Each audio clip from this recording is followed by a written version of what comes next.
Dan Patamo yang pertama, membangun surau di Pariaman itu biasa. Membangun surau di Padang Panjang biasa. Tapi bisa berdiri satu surau di Sydney itu baru luar biasa.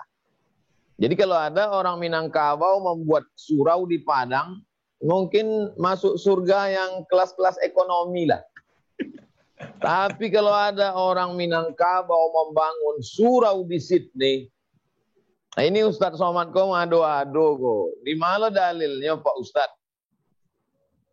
Al-ibadatu fil haraji kahijratin ilayya. Orang yang mampu istiqomah beribadah pada saat ujian berat sama seperti orang berhijrah bersama, kata Rasulullah. Jadi kalau membangun surau di Nagari Kampung Awak, tidak ada perjuangan berat. Tanahnya tanah nenek mama, tanahnya bisa kita beli. Tapi begitu berdiri surau di Sydney, maka disitulah al-jaza' ala qadril amal. Balasan sesuai dengan kadar amal. Malah yudraku kullu la yutraku kullu. Kalau tidak bisa dibuat sadonyo, jangan ditinggal sadonyo.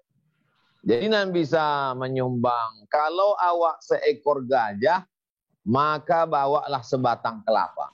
Tapi kalau kita seekor semut, ya tak apa-apa bawa sebutir gula. Sesuai dengan kemampuan. Tapi janganlah pula seekor gajah membawa sebutir gula. Keterlaluan. Nah, sesuai dengan kemampuan masing-masing. Ustadz Somad itu pandai ceramah saja, cuman bicara saja, memotivasi orang saja, motivator saja. Mari ke surga, mari ke bukit, ke bukit, bukit, ke bukit, ke bukit. Ditanya oleh orang, Ustadz enggak ke bukit? Enggak orang sih awak, enggak. Oleh sebab itu, Ustadz Somad mau ngasih apa? Maka sesuailah dari filosofi tadi, saya ini tidak gajah. Saya ini hanya semut, jadi bisa ngasih sebutir gula. Jadi saya insya Allah mengasih $1.000 Amerika. Allahu Akbar. Allahu Akbar. Menurut kurs hariko. Iya. Kan gini. Itu nan bertakbir gadang tadi, nan paling gadang itu gadang pulau sumbangannya. Insyaallah, Ustaz. Insyaallah. Jadi artinya apa? Bahwa mendirikan surau ini, Masya Allah, kebanggaan kita semua. Bil khusus, orang Indonesia semua bangga. Karena begitu nanti orang Indonesia sampai ke sini, dia lihat surau, itu Indonesia. Gua banget itu, kata orang Jakarta. Tadi kecil dia orang, itu orang Minangkabau. Iya, saya Indonesia, itu dekat dari kami, Pulau Sumatera, kecil. Belanci-lancian rumahnya juga rumah awak, kecil. Nah, oleh sebab itu, maka ini kebanggaan Indonesia. Ini kebanggaan negara kesatuan Republik Indonesia. Jangan lagi kita ketika diajak, Ustaz, itu masjid Turki. Memang betul, Islam juga, Turki, Utsmani.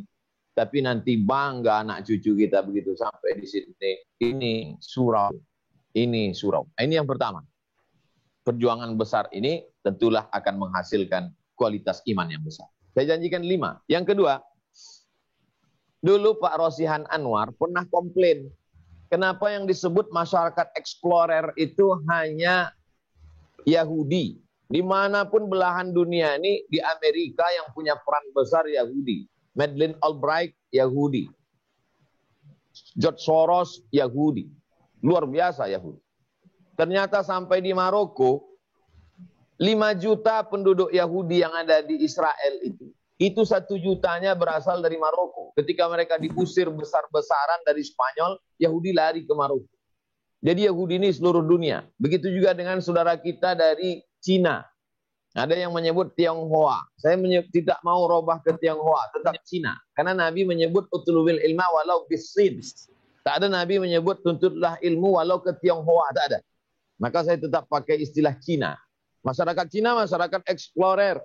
Dari mulai perkotaan sampai di kampung sana tetap ada. Sampai di Bagan Siapi-api ada Cina. Oleh sebab itu, Pak Rosihan Anwar komplain waktu itu. Kenapa yang disebut hanya Yahudi, Cina, kenapa tak dimasukkan Minangkabau? Sebagai masyarakat explorer. Karena masyarakat Minangkabau juga kemana kita pergi. Saya ceramah ke Makassar. Sampai di airport, Ustaz, ambo orang Bukit Tinggi. Aduh, orang was. Kemudian saya ceramah di Raja Ampat, Papua. Saya tanya tokoh masyarakat di sana. Ada orang Sumatera di sini, Pak? Ada, Ustaz. Ada orang Batak, kata dia. Ada juga dari Pulau Jawa. Banyak perantau di sini. Bodanga, sampai akhirnya saya tanya. Tadi Bapak nggak ada sebut orang Minang. Orang Minang jangan disebut lagi, Pak Ustaz. Memang paling banyak di sini. Artinya apa? Masyarakat kita masyarakat explorer.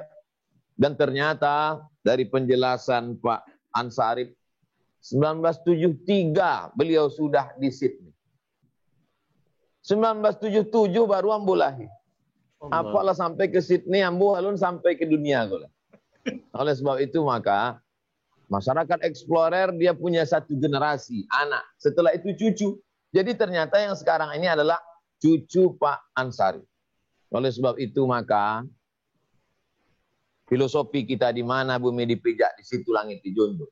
Bagaimana dia tetap dengan bahasa Inggrisnya, dengan kehebatannya. Mungkin sebagian pula sudah menikah dengan bule, tapi dia tidak kehilangan keislamannya, tidak kehilangan keminangkabawannya, tidak kehilangan keindonesiaannya. Dan itu akan dibentuk di Surau, Sydney. Di sana dia akan dilatih sholat, baca Quran, adat istiadat. Bagaimana generasi ketiga tetap tahu bahwa menyambut tamu, bagaimana Abdul Somad dulu disambut di Bukit Tinggi, di Padang Panjang, di Pariaman. Hendaknya nanti begitu sampai saya tausiah di Sydney, begitu pula lah sambutannya. Disambut dengan pencak silat, disambut dengan tari piring, disambut dengan randang, disambut. Sehingga kita terasa tidak di luar negeri, tapi di kampung kita sendiri. Jadi ini hanya bisa terwujud dengan kemauan yang kuat. Kalau tidak, na'udzubillah ini akan tergerus. Habis generasi ketiga ini. Bisa punah, bisa musnah. Yang diwarisi tinggal hidungnya saja. Budayanya hilang, bahasanya hilang, agamanya hilang. Na'udzubillah, na'udzubillah, na'udzubillah. Jadi dengan membangun Surau Sydney, maka sesungguhnya sedang mempertahankan eksistensi keindonesiaan, keminangkabawan, adat istiadat, adat basandi syarak, syarak basandi kitabullah. Yang ketiga, saya alumni dari Darul Hadis Maroko. Generasi terakhir alumni Darul Hadis yang bahasanya cuma dua, bahasa Arab dengan bahasa Inggris. Setelah generasi saya, eksistensi itu ditambah menjadi 5 bahasa. Adat istiadat, menjadi 5. Adat bahasa Arab, bahasa Inggris, bahasa Prancis, bahasa Jerman, bahasa Spanyol. Kenapa begitu? Karena misi dari alumni Darul Hadis ini setelah tamat dia akan dikirim untuk menjadi dai di Eropa karena banyaknya orang Tunisia, Aljazair, Maroko.